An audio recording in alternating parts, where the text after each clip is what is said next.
Already a best-selling historian with his gripping books about the fall of Berlin and Stalingrad, Antony Beevor has written a whopper about World War II. It comes in at more than 780 pages, but every page is gripping for its political analysis, psychological insight, and military detail. Antony Beevor, welcome to Booktopia. Great to be with you. How long did this 780-page doorstop take you to write? About 3 years, but in fact one could say 25 years or whatever, because a lot of it depends on earlier research and all the work that I've done on the other books. So how did you go about organising your material? Because you are able to give us this incredible epic scope and then drill right down to very, very personal details and accounts. How on earth did you organise yourself mentally? Well, to be perfectly honest, in fact, there was a stage about a month or so into the book when I suddenly panicked. I was simply drowning in the amount of material, as you might imagine. And so I realized then that, the marshalling process, which always is one of the most important of any book, had to be virtually the key to the whole thing. So once you'd got the material on each sort of individual section or theatre or whatever, then you had to do the marshalling of getting your material into the skeleton chapter framework. So when you use that word marshalling, I can't help but notice that that is a very military word. Did you feel like you were a kind of general and you were moving your different theatres of war around on a sort of... Did you have a map that you were playing with? No. Marshalling is also a civilian term in terms of trains and sort of... I felt more like it was a question of moving trains into sidings and then onto the main line and all the rest of it. So these marshalling yards, in fact, on the computer. And I mean, that underlines the fact that, in the old days, when you had an electric typewriter and sort of a card index system and all the rest of it. A book like this would have taken twice as long at least.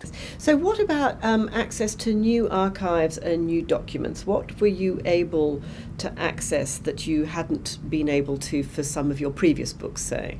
Well, one of the advantages of having done the previous books is that you're quite often sent, and certainly it's happened to me, you're sent a lot of material which you couldn't include at the time. It was too late.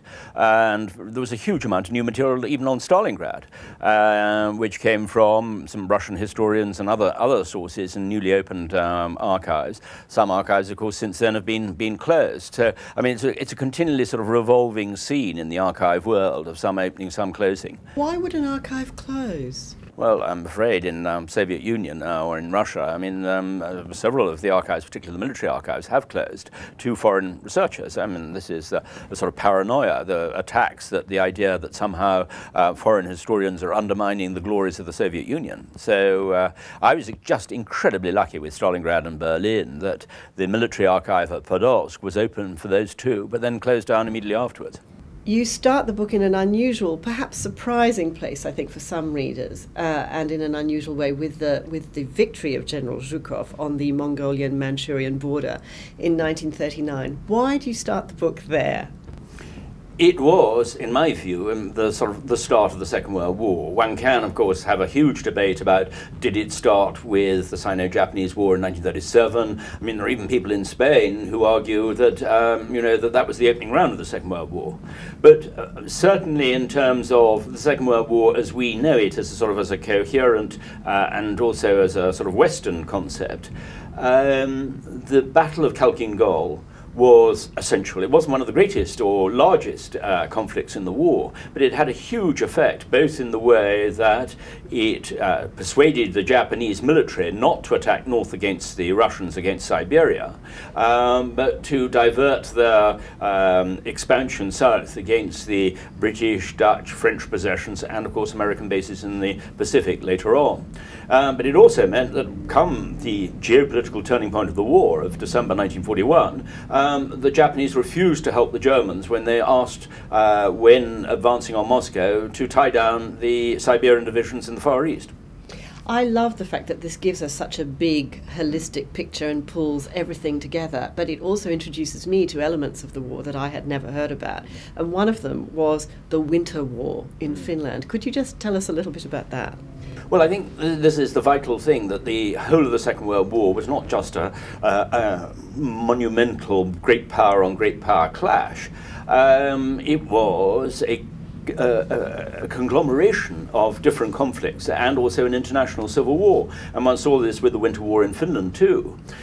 Finland had won its independence during the Civil War from 1917 to 1920 and was determined to retain it. But Stalin, who wanted to secure his flanks, fearing the German threat, had taken over the Baltic states with basically a sort of diktat in each case, and then thought that the Finns would back down too, but the Finns would not back down. And the Red Army received a very, very bloody nose, and I think it's an extraordinary story. It is.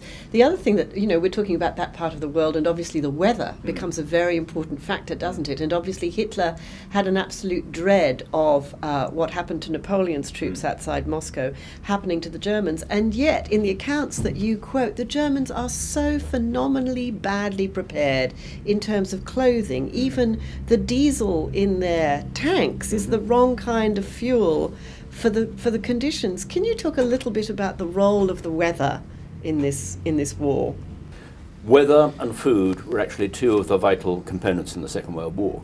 And weather in the fighting on the Eastern Front was often a critical factor, and it certainly was in that winter of 1941. But it was arrogance. It was, if you like, it was Hitler's hubris. He, in a way, had to, with his sort of gambler's instinct, somehow increase the odds against himself. And he refused, therefore, to have any contingency plans for the fighting extending through the winter. He was determined that the Soviet Union should be knocked out in this lightning campaign in the summer. And so the German troops were very ill prepared, and their boots, which were steel shod, gave them frostbite and all the rest of it. The Russians, on the other hand, although they had been very ill equipped in a lot of the earlier fighting, at least for the winter fighting, they had their padded jackets, they had the right oil in their machine guns and all the rest of it. They had their ski troops, particularly the Siberians, and they had their Cossack cavalry on their shaggy little ponies, bouncing through those snowdrifts. Did you feel that you were writing, in the case of Churchill and de Gaulle, about people who were heroic to you? Oh yes, but they were heroic, but with flaws. I mean, Churchill was the one person who could have lost the war in 1940 if he had lost his nerve and agreed to Halifax's demands that we should actually seek conditions via the Italians when the British Army was trapped at Dunkirk. That was it. There's one opportunity of winning the war. So Churchill was a magnificent character, but he also had his flaws. I mean, he was very volatile emotionally, and he was continually badgering his chiefs of staff with crazy plans sometimes, or certainly, should we say, very ambitious ones. But one has to understand that he had to keep the warlike spirit of the British up at a time when they were feeling war-weary, and also he had to impress the Americans and Stalin that Britain was really doing something, not just waiting for the Americans to come into the war. I mean, de Gaulle, on the other hand, was a magnificent but infuriating character. I mean, you know, as I once said, you know, de Gaulle was the only person who could have written a history of the French army without mentioning the Battle of Waterloo. And he, with his sort of, if you like, magnificent egocentricity or patriotic egocentricity, achieved far more for France than, in a way, France deserved. Stalin despised and hated the French because it was the surrender of the French army in 1940 which enabled most of the transport for the Operation Barbarossa. I mean, up to 80% of their transport came from the French army, and Stalin didn't forget that.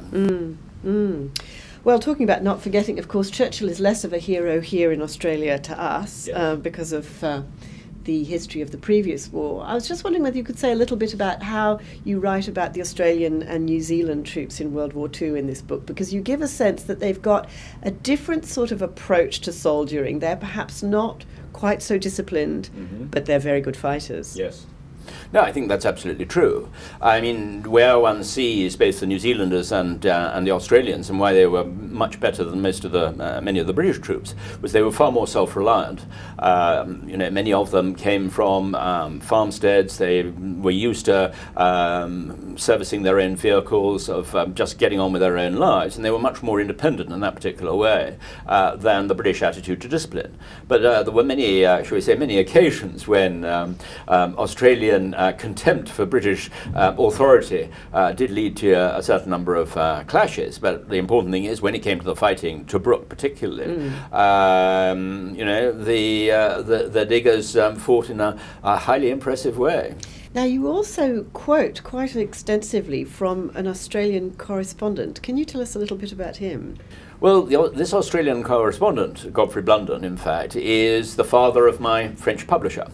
And he said, listen, you might be interested in having a look at his papers. And he provided the whole lot. And I must say, I mean, I think Godfrey Blunden was one of the most impressive correspondents in the war. The Russians, of course, had Vasily Grossman, who was without comparison, but also because he had an access to the front, which no other correspondent did during the course of the war. But Blunden, I think, is one of the most impressive of all, and his dispatches, and particularly his sort of little pen portraits, were absolute gold for a historian like me. Antony, this book is full of terrible horrors, I have to say. There are some parts of this book that are very arduous, yes, and very harrowing to read, not only because of the military killing machines, but obviously the civilian deaths and the rapes, yes, particularly around the fall of Berlin. There's also mention of cannibalism, and I was not aware of this. Is this something that was a discovery for you? Yes, absolutely. I wasn't aware of it. And in fact, the whole issue of the way that the Japanese army particularly resorted to cannibalism as a strategy or tactic or whatever at the end of the war was completely unknown to me. It was done on the basis that the US Navy had cut off, because of its dominance of the seas, had basically cut off many of these garrisons which were left in different islands and even in China. And prisoners of war and the local population were quite often used as human cattle. I was shaken rigid, but I did understand why it had been suppressed for so long. I mean, the American authorities and the Australian War Crimes Section were so appalled by what they'd discovered that, in fact, none of this was mentioned in the Tokyo War Crimes trials of 1946. And it was kept quiet for the obvious reason that the families of those who had relatives who had died in the prison camps wouldn't know what the real fate of their loved one had been. And so to preserve those families, this was kept quiet. Antony Beevor, thank you very much. Caroline, thank you.